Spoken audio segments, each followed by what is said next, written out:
Gaming, my mobile Kim Chandra Maitei, Aisha Tawan College Student Union 2024-25 asigi Finance Secretary oina paijabani. Masi Tawan College Student Union asina Mairoi Mayamgi Mut Sinduna Famjariba Press Conference asigi Mapung Wafamdi.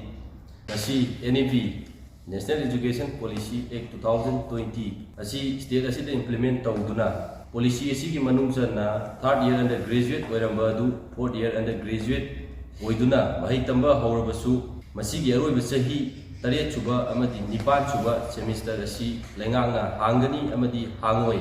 haibagi phirep laitaba asi mahiroi akoi punamaki laibab thibane nganga mahiroi singi samam naba lairiba NEP Act undergraduate 4 year